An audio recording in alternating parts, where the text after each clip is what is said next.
Hey, friends, welcome back to Logan's Voice. If this is your first time listening, thank you so much for being here. If you've been walking with me for a while, you know what this space is about. My name is Doug Ballinger. I'm an advocate, a storyteller, and most of all, I'm Logan's dad. In May of 2020, I lost my son to fentanyl poisoning. He was 32 years old. Losing Logan didn't just break my heart, it shattered the foundation of who I was. Everything changed. I created this podcast as a way to keep his voice alive, to fight back against the silence that so often surrounds overdose loss, to name the pain, to fight the stigma, and to tell the truth. And to find other people out there who, like me, are trying to live in the aftermath of traumatic loss. And today, I want to talk about something that might seem surprising, maybe even uncomfortable for those of us who have lost so much: joy. I know, just hearing the word can sting. For a long time, I didn't want to hear it. Joy felt unreachable, unrealistic, and honestly, it felt a little unfair. People would always tell me, Logan wouldn't want you to be sad, or you'll laugh again one day, and I'd smile politely, but I didn't believe it. I thought, how could there be joy in a world where my son no longer exists? But over time, something unexpected happened. In the cracks of my pain, tiny moments started to appear. Moments of beauty, of connection, of memory that didn't just hurt, they lifted me. They didn't erase the grief, but they stood beside it. And I began to learn something I never expected. Joy is not the opposite of grief. It's what makes surviving it possible.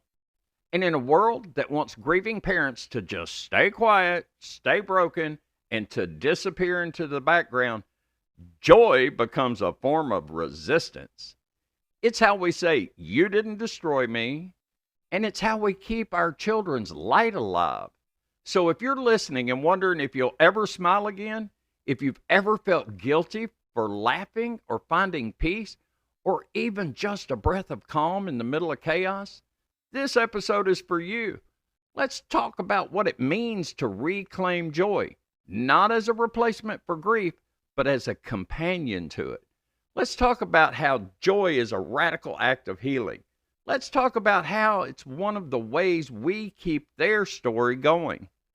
After Logan died, I couldn't see color. That's the best way I know how to describe it.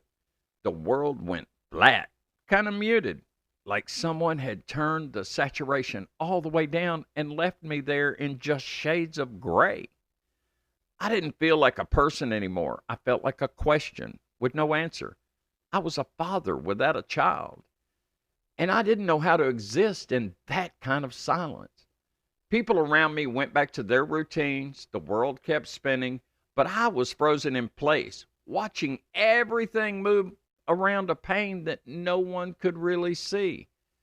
Grief is lonely. Even when you're surrounded by love, it's lonely because no one else knew him the way I did. And when the cards stopped coming, when the food was gone, when everyone assumed I was doing better because I had stopped crying in public, that's when it hit the hardest.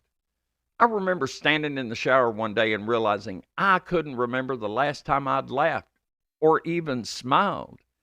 And I remember thinking, maybe this is just it now. Maybe life from here on out is just surviving the next day without Logan.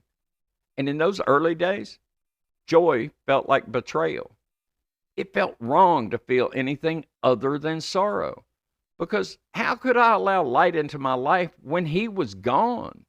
But grief has its own timeline, and healing doesn't always announce itself with a big dramatic entrance. Sometimes it arrives quietly.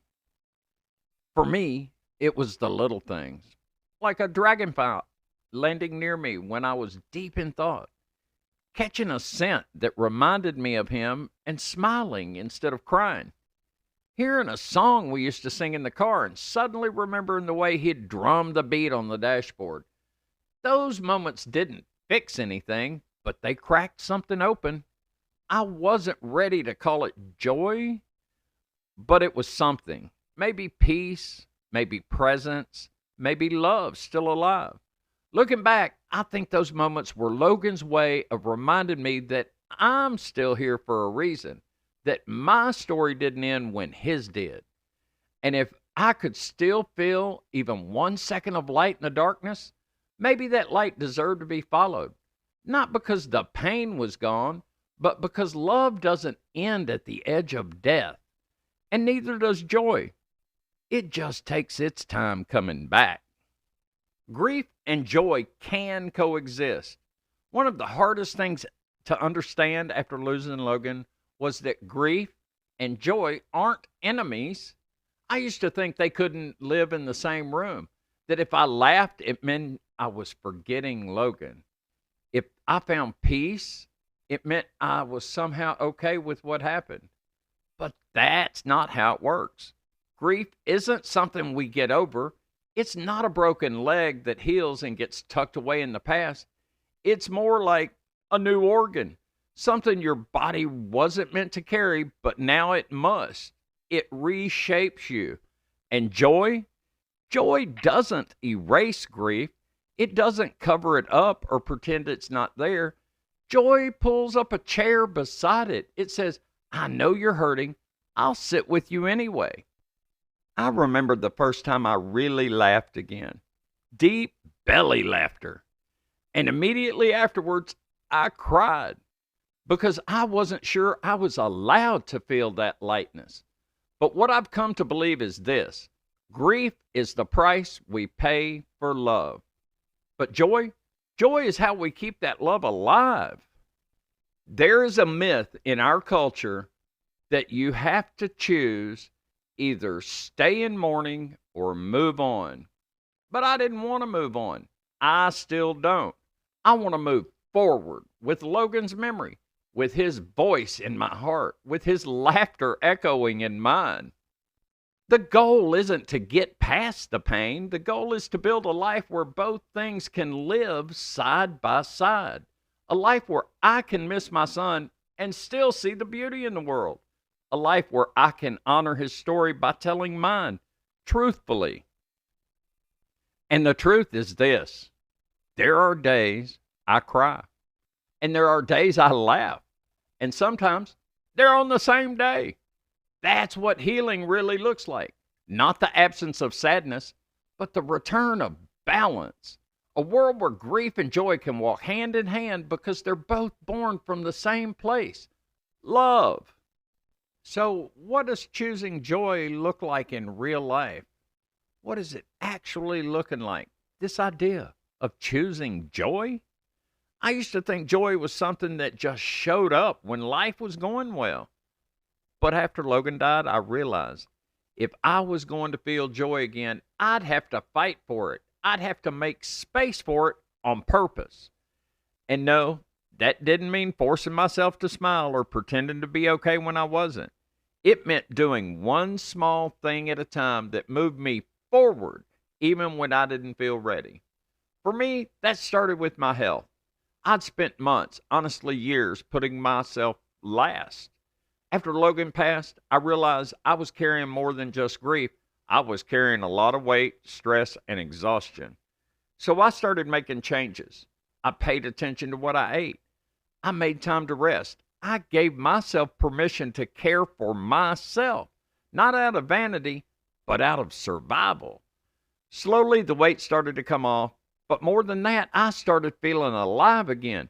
My body hurt less. I could breathe deeper. I had more energy. It wasn't just physical, it was emotional too, because every healthy choice I made was a reminder: you're still here and your life still matters. Choosing joy also meant reconnecting with things that Logan loved. It meant cooking again, not because I had to, but because it brought back memories of us together in the kitchen, laughing, creating, bonding. It meant telling his story.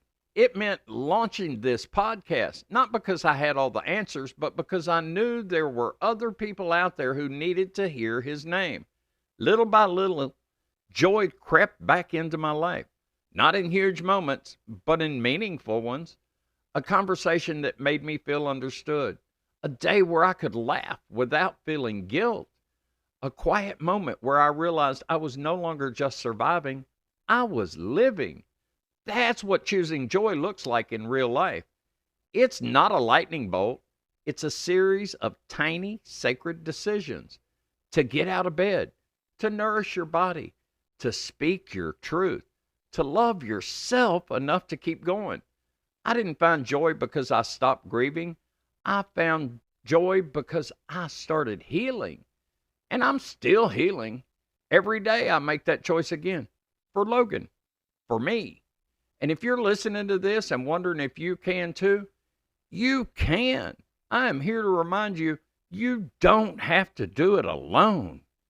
If no one's told you this yet, you have permission to feel joy again. You don't need to wait for the grief to go away. You don't need to earn it, and you don't need to explain it to anyone. And it doesn't mean you're done loving the person you lost. For a long time, I thought if I smiled too soon, or if I laughed too loud, or if I found peace, people would think I'd moved on. But the truth is, I haven't moved on. I have moved forward. And that's a huge difference. Moving on implies leaving something behind. Moving forward means carrying that with you into what comes next. I want to speak directly to anyone who's listening in the pit right now. The newly grieving parent, sibling, spouse, or best friend. The person who can't imagine a future without the one they lost. I see you. I've been where you are. And I want to say this gently but clearly. Your life still matters. You're still here. You woke up today. You pressed play on this episode. And maybe that doesn't feel like much, but it is. It's everything. I know the world expects us to stay broken, to stay quiet, to play the role of a grieving parent and never step outside that frame. But we were never meant to be just one thing. Yes, we carry pain, but we also carry love and wisdom and courage, and yes, even joy. We were not given these stories just to suffer through them. We were given the chance and the responsibility to live them out in a way that brings light into dark places. And sometimes that light starts with one brave moment of joy, a moment of singing again, laughing again, dancing barefoot in your kitchen again. Not because the grief is gone, but because the love is still here.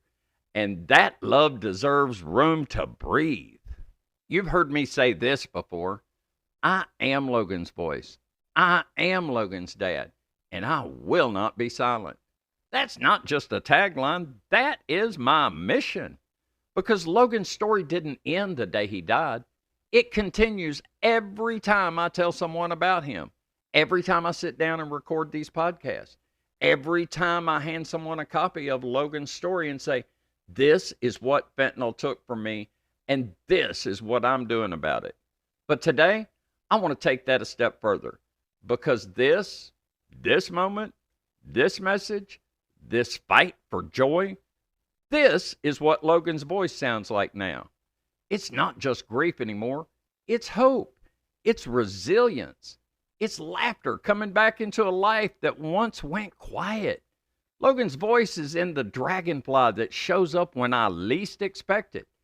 It's in the memory of his crooked grin. It's in every conversation I have with another parent who thought they were alone until they heard this. And Logan's voice is in you too. If his story moved you, changed you, woke you up to the reality of this crisis, and here's what I want to leave you with. Your joy is not selfish. Your healing is not disloyal, and your light is not disrespectful to their memory. In fact, it may be the greatest tribute you could give. When we grieve with honesty and live with purpose, when we speak their names and carry them forward, when we laugh again, love again, and believe again, we become the living proof that death didn't win. Logan didn't get to finish his story, but I do. And I'm writing the rest of it in his honor. one joyful, painful, beautiful day at a time. So wherever you are in your journey, find your joy, fight for it, let it in, share it with the world because you're still here. And that means there's more for you to do. This is what Logan's voice sounds like now. And I'm so grateful you're listening. And thank you for spending this time with me today.